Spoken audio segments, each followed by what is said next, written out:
Panduan Tim Koordinasi Advokasi, Kependudukan Keluarga Berencana dan Pembangunan Keluarga atau KKBPK. Mengapa kita perlu melakukan advokasi? Untuk mencapai RPJMN BKKBN, program KKBPK dari tingkat nasional, provinsi, kabupaten, kecamatan, dan desa harus memastikan hal-hal sebagai berikut.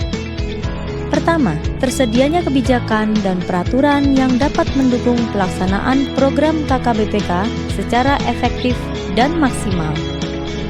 Kedua, tersedianya sumber daya yang dibutuhkan, baik dari segi anggaran, kecakapan, sumber daya manusia, serta sarana dan prasarana yang mendukung pelaksanaan program.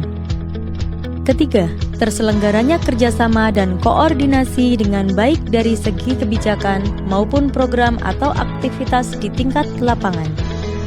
Berdasarkan temuan lapangan, diskusi dan implementasi program advokasi muncul beberapa kendala, yaitu program KKBPK tidak menjadi prioritas di daerah karena hanya dianggap sebagai program Alkon saja, sehingga alokasi anggaran tidak maksimal.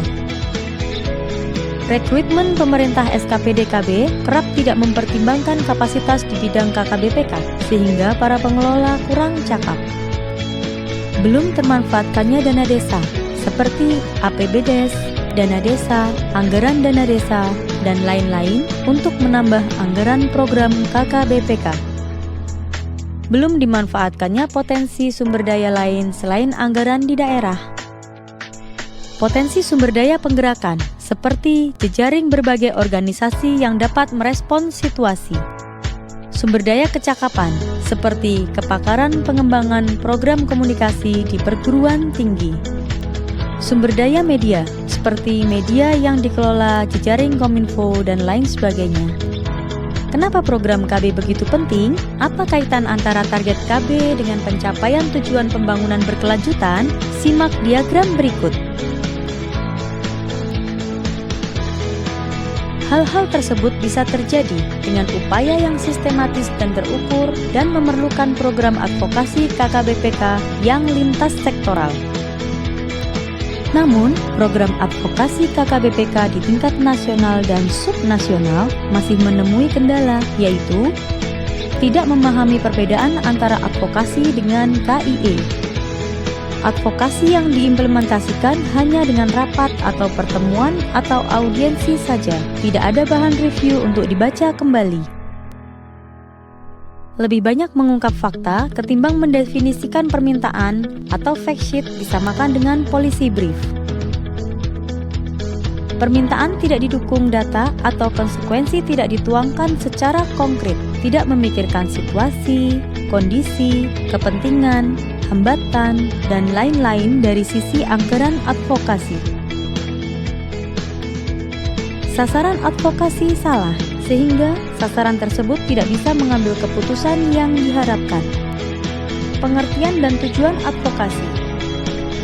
Sebuah kampanye komunikasi suatu program pembangunan memiliki 3 komponen, yaitu komunikasi perubahan perilaku, mobilisasi sosial, advokasi.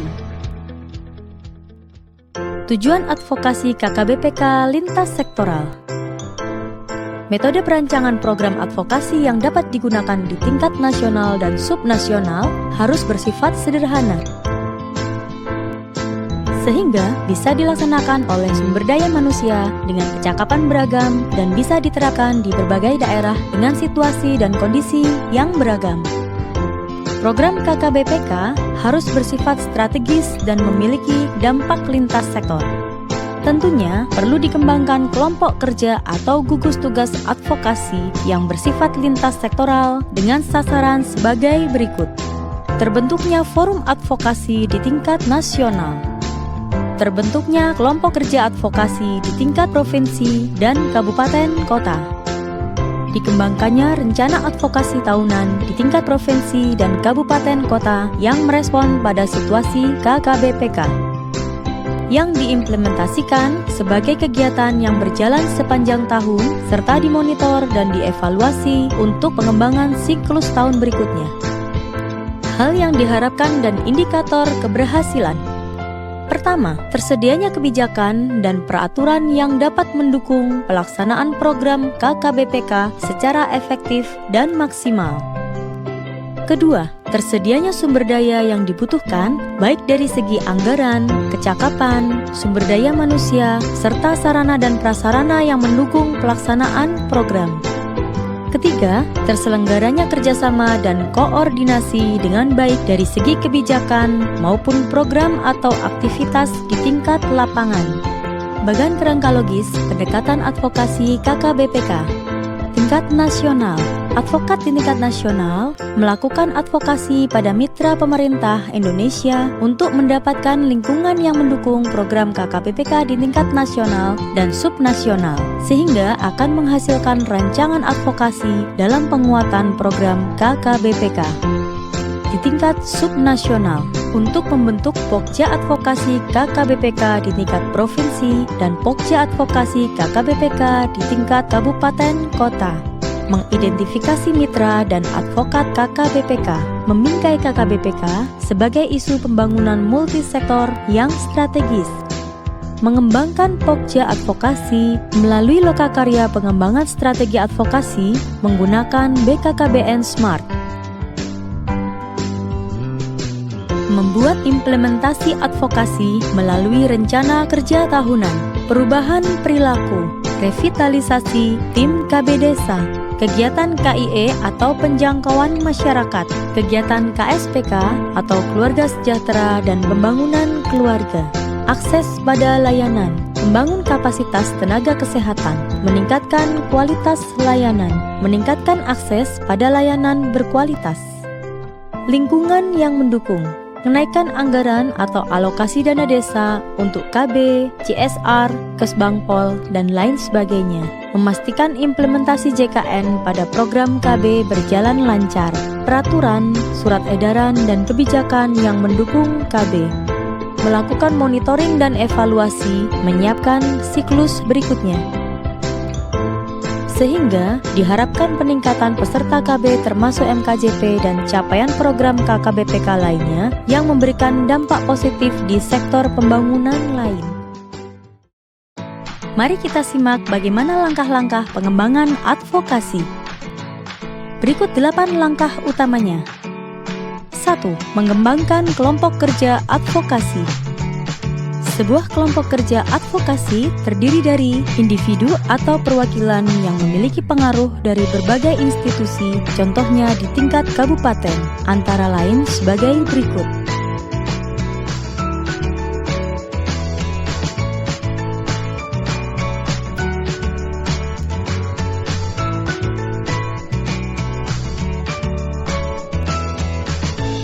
Sebuah kelompok kerja advokasi memiliki komitmen bagi pengembangan masyarakat di bidang keluarga berencana. Kelompok kerja advokasi memiliki sifat independen namun dapat diresmikan melalui SK Bupati atau Wali Kota, sehingga berhak mendapatkan dana operasional daerah.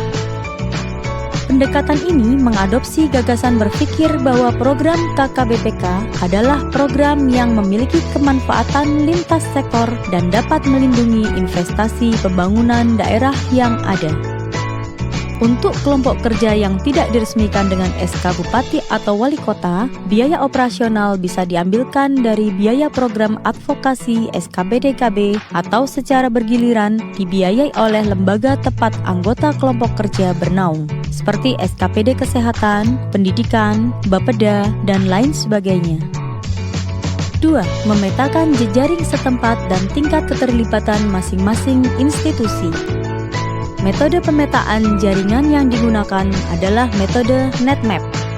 NetMap adalah suatu program pemetaan yang didasarkan pada diskusi kelompok untuk memvisualisasikan dan memahami situasi setempat. Lalu, aktor yang berperan dominan dalam mengambil keputusan dan pola hubungannya.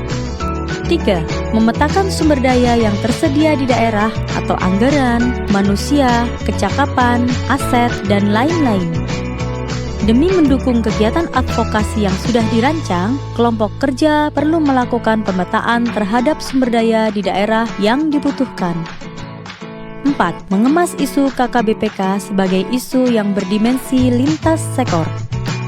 Pokja Advokasi dapat mengembangkan suatu argumen untuk mengemas program KKBPK sebagai isu yang memiliki kemanfaatan lintas sektor.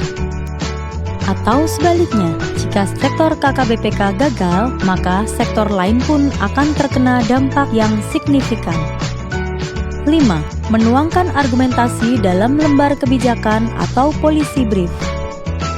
Argumen isu KKBPK sebagai isu multidimensi dan lintas sektoral dituangkan dalam bentuk lembar kebijakan yang menjadi bahan bagi berbagai pemangku kepentingan untuk memberi dukungan dan mendefinisikan fungsi mereka dalam KKBPK. 6. Mengembangkan rencana kerja yang smart dan koordinasi untuk mengawalnya. Perencanaan yang smart atau spesifik, measurable, attainable, relevant, dan time-bound membantu membangun keterampilan advokasi yang berorientasi pada tindakan. Rencana kerja ini menyesuaikan dengan kalender anggaran di daerah agar dapat secara maksimal mendapatkan dukungan yang dibutuhkan. 7. Memantau dan mengevaluasi. Anggota kelompok kerja harus memantau quick wins atau hasil yang cepat didapat untuk mengetahui apakah mereka mencapai dampak yang diinginkan. Serangkaian quick wins yang terjadi berurutan atau bersamaan dapat mempermudah pengambilan keputusan dan pelaporan perkembangan ke pemerintah tingkat provinsi dan kabupaten. 8. Meresmikan kelompok kerja ke dalam operasional pemerintah. Hal tersebut bisa terjadi jika tercapai keberhasilan kelompok kerja, sehingga dapat terus beroperasi di jangka panjang. Apa saja tolak ukurnya? Yang pertama, pemerintah kabupaten dan provinsi mendukung kelompok kerja. Kedua, bupati atau wali kota dan DPRD mengerti pentingnya keluarga berencana dan menciptakan lingkup kebijakan yang kondusif bagi keluarga berencana. 3. Anggaran keluarga berencana dan biaya operasional Pokja semakin ditingkatkan oleh pemerintah setempat. Terakhir, pemerintah mereplikasi dan mengadopsi model kelompok kerja sebagai bagian dari program kependudukan, keluarga berencana, dan pembangunan keluarga.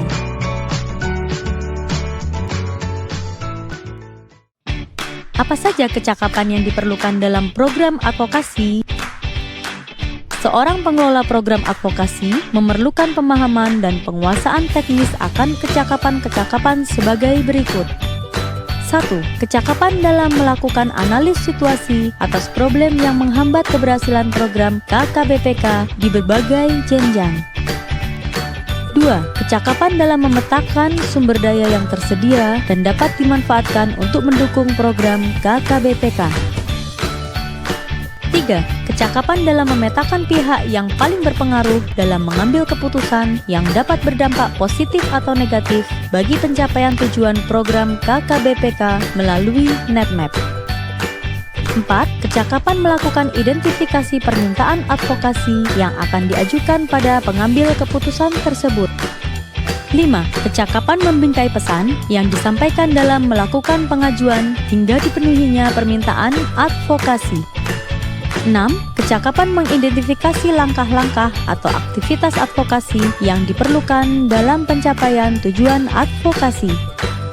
7. Kecakapan menetapkan indikator keberhasilan yang dituangkan dalam rancangan pemantauan dan evaluasi. 8. Kecakapan pengembangan lembar kebijakan atau policy brief yang efektif sesuai pembingkaian pesan advokasi. 9. Kecakapan membentuk dan memfasilitasi kelompok kerja advokasi dalam merancang dan melaksanakan strategi advokasi. 10.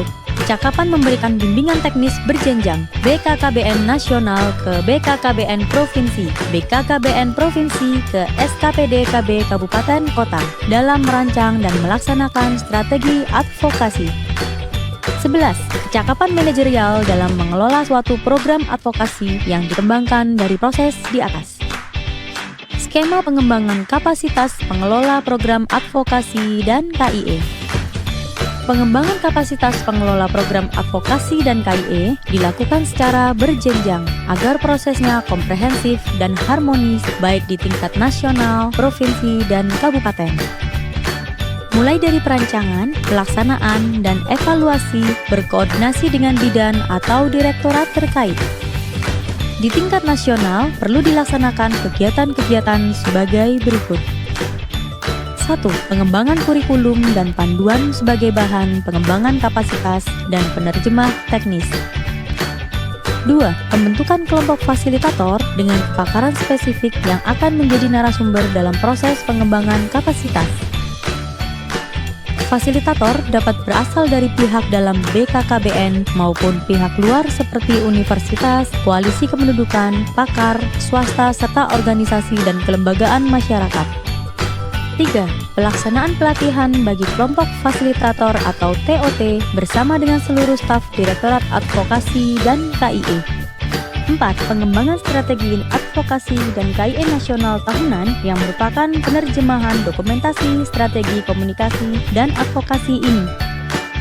5. Pelaksanaan pelatihan dan lokakarya di tingkat provinsi ditujukan untuk memastikan keseragaman dan harmoni dalam mengadopsi kecakapan yang diberikan. Untuk merespon kemungkinan terjadinya mutasi di tingkat provinsi dan memperlancar pelaksanaan strategi, peserta provinsi setidaknya terdiri dari 3 orang yang nantinya dibagi secara regional. Keluaran dari kegiatan ini, selain terbangunnya kecakapan komunikasi dan advokasi, adalah rencana kerja komunikasi dan advokasi di tingkat provinsi dan kabupaten kota oleh provinsi. 6. Pasca pelatihan dan lokakarya, Direktorat Advokasi dan KIE dapat menjadwalkan rencana pemberian bimbingan teknis pada provinsi sekaligus bagian dari kegiatan pemantauan dan evaluasi. Di tingkat provinsi, perlu dilaksanakan kegiatan-kegiatan sebagai berikut. 1. Finalisasi strategi komunikasi dan strategi advokasi di tingkat provinsi, yaitu dengan melibatkan staf bidang lain dan melibatkan pemangku kepentingan dari sektor lain, tokoh, serta organisasi yang relevan. 2. Peserta kabupaten kota setidaknya terdiri dari 2 orang dan diberikan pelatihan dan lokakarya dengan menggunakan kurikulum yang sama dengan nasional, sehingga tercipta kecakapan komunikasi dan advokasi yang baik. 3. Pasca pelatihan dan lokakarya, BKKBN Provinsi dapat menjadwalkan rencana pemberian bimbingan teknis pada kabupaten kota sekaligus bagian dari kegiatan pemantauan dan evaluasi. Pada ujung siklus ini, SKPD-KB di tingkat provinsi bisa merancang strategi komunikasi dan advokasi yang sesuai kebutuhan daerah mereka dan selaras dengan kebijakan nasional. Instrumen pengembangan advokasi berbasis data. Sebelum dapat berfungsi dengan maksimal, para anggota kelompok kerja perlu dibangun kapasitasnya dalam hal berikut. 1. Melakukan proyeksi populasi serta membuat analis biaya manfaat atau cost benefit atas investasi KB serta mengembangkan argumen mengenai dampak lintas sektoral program KB. 2. Memetakan para pengambil keputusan dan pihak berpengaruh dalam keputusan yang terkait pembiayaan dan dukungan atas program KB. 3. Mengidentifikasi halayak advokasi, membingkai isu KB yang sesuai dengan perhatian dan fokus para pengambil keputusan. 4. Mengembangkan rencana kerja advokasi dan lembar advokasi kebijakan. Pendekatan advokasi yang digunakan adalah evidence-based advocacy atau advokasi berbasis data atau bukti. Pengembangan rencana implementasi advokasi serta pemantauan dan evaluasinya akan menggunakan beberapa instrumen, yaitu 1. BKKBN Smart, instrumen untuk merancang rencana kerja advokasi dan memantau hasilnya. 2. NetMap, instrumen untuk memetakan para pengambil keputusan dan mengidentifikasi pihak yang paling berpengaruh. Jika digambarkan, maka akan nampak seperti gambar berikut.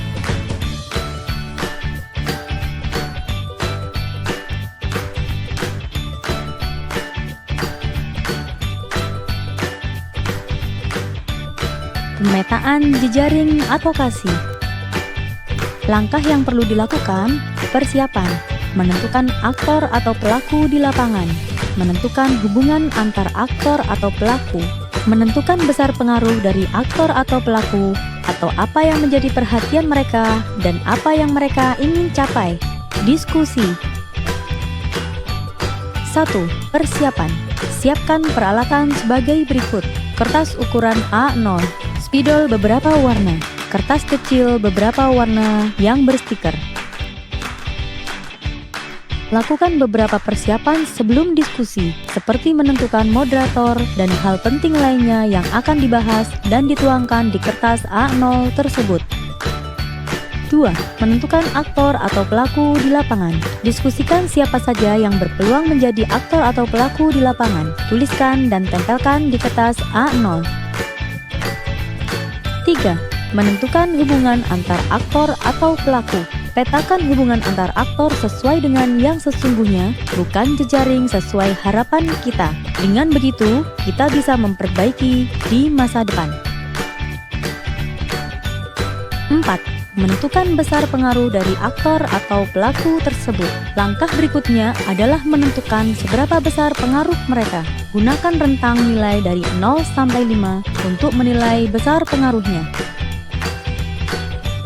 5. Menentukan tujuan aktor atau pelaku. Identifikasi tujuan para aktor atau pelaku, apakah sesuai dengan tujuan kita. Hubungkan tanda positif jika sesuai dan tanda negatif jika tidak sesuai.